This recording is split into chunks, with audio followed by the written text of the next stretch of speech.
They're here. They're both here in the studio, and I finally get to tell you guys about them, the new Arrma 4S truck. So many people have been asking me when the review is going to come out, and I could finally release the videos. And these trucks are really, really cool. They're done right, guys. And in this video, we're going to talk about the Arrma Kraton 4S. I'm gonna break this truck down for you like I usually do so you guys can see all the details on the inside of it. And then the Outcast will be a shorter version where I kind of just go over the changes between the two. So let's head over to the workbench and I can tell you guys all about this new truck. Pretty sick looking truck, right? Not to knock the previous version, but this one looks like it's gonna handle 4S power a lot better. It's longer, it's wider, it's got longer travel suspension, and that should equal a lot more fun when we're bashing it. Now, really quick, for those of you that are new to the hobby, this is a 4-wheel drive, brushless off-road electric truck.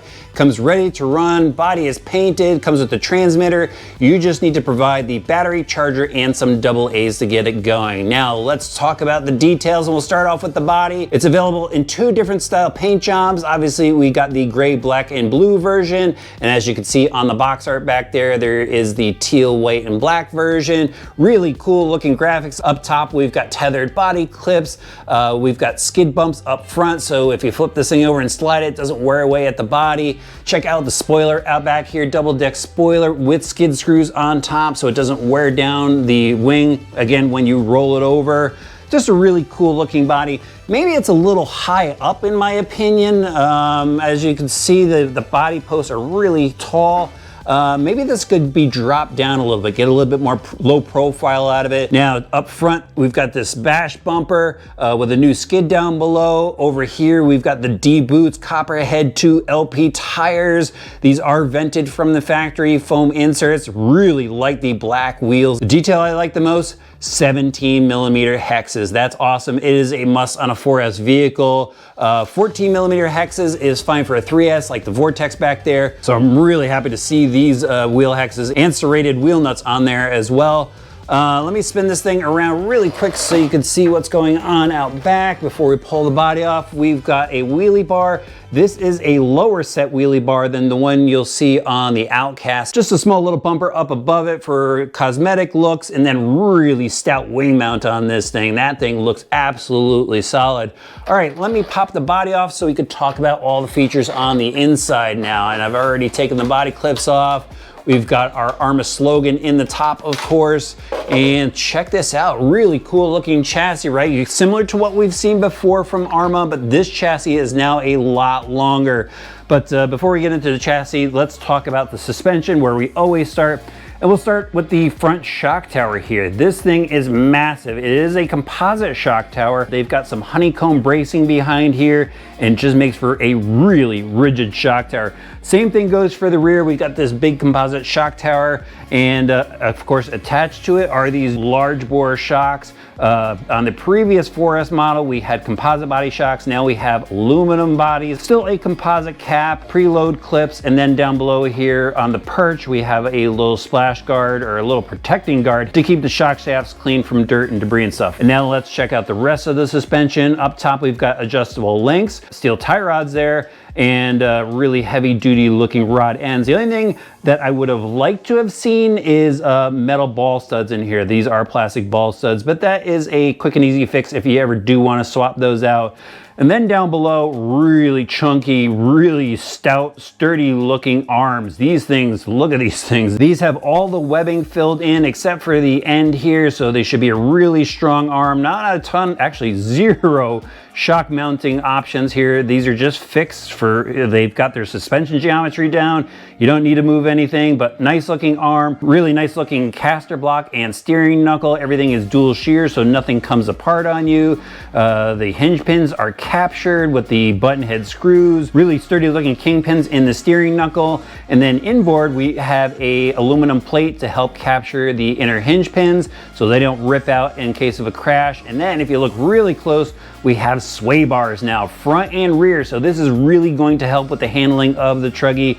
And then let me show you guys this. Look at this long travel suspension, really plush. Same thing goes in the rear. Let me spin it around so you guys can see the rear suspension. Check out those long travel shocks.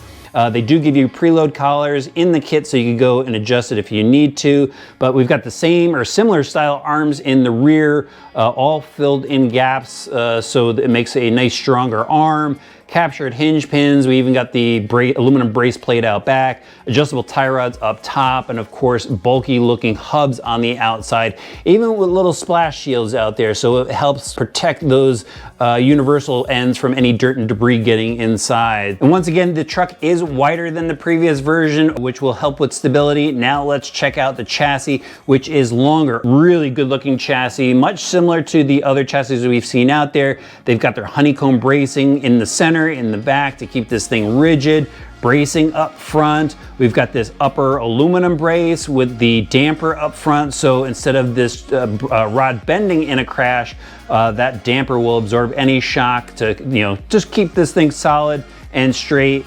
Let me spin it around so you guys could see the battery tray area. There we go. We've got revised Velcro straps in there to secure the battery. They now have these little clips up top to help secure the wires so they're not flopping around when you're driving. Tall mud guards on the side, similar steering cranks to what we've seen before up front, and of course adjustable steering tie rods as well. Now we can get into the drivetrain on this, and they've made some upgrades that is really cool to see. A lot of EXB parts in this thing. Starting off with the differentials, we got the EXB metal gears all throughout the differential, so those are going to be a lot stronger. I did take the diff caps off. Everything looked really well greased on the inside. They are a sealed differential. And then moving out to the axles here, the drive shafts, they are the EXB drive shafts. Slider style, they are composite. It looks like a really heavy duty composite. The dog bone end is metal, of course, but everything rides on ball bearings. And then in the center, we've got the removable center drive shaft. It is ball bearing supported in the center for more, because we got more power running through this thing. That will stop any deflection. And then here is your center slipper assembly. It does have the aluminum motor plate, and then the castellated slipper clutch, metal spur gear, metal pinion gear. Obviously, the pinion gear is secured with an E-clip, but they went and changed out the slipper nut in here. There's a composite slipper nut, and it's really easy to go and adjust that if you ever need to. Really easy to take this apart as well. The maintenance on these cars is really nice. You could go remove a screw from the bottom of this red plate here, this red block, remove the top brace really easily, and once you slide this out and the center drive shaft out, you'll be able to take this assembly right out for maintenance or anything you need to do, such as pinion gear changes. And similar with the front and rear gear differential, pretty easy to take them out. They are well braced on the inside to keep the gears nice and tight together, but really cool setup from Arrma. Okay, let's move on to the electronics. We've got a Spectrum S650 servo, metal gear, high torque. Moving back, there is the Spectrum 120 amp speed controller. What's nice about this, there is some programmability to it, including punch control, which is really nice. Fan cooled, it's fitted with IC5 plugs, actually two IC5 plugs. So you can run two 2S packs in here if you want to. They got the jumper on here, so you could go right to running a 3S pack, or of course a 4S pack, which most people are gonna run in here. And then for a motor, we've got the 2400 kV 3668 motor from Spectrum, heatsink on here, and then a cooling fan to keep those temperatures in check. In the receiver box is a Spectrum SLT3 receiver, and then the radio system is back here. I'll show it to you. It's the Spectrum SLT3. There is your instruction manual, your preload clips, and some basic tools along with it. All right, guys. That's pretty much everything you need to know about the Kraton. Pretty cool looking stuff. Let's head outside to see how it performs.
So I'm gonna call the action you guys just saw a first run because I only got one battery pack through the Kraton. Something happened to the truck, something you guys aren't gonna have to worry about, and I'll tell you what that is in a minute. But first, I do wanna go over my experience with it on the track at RC Madness.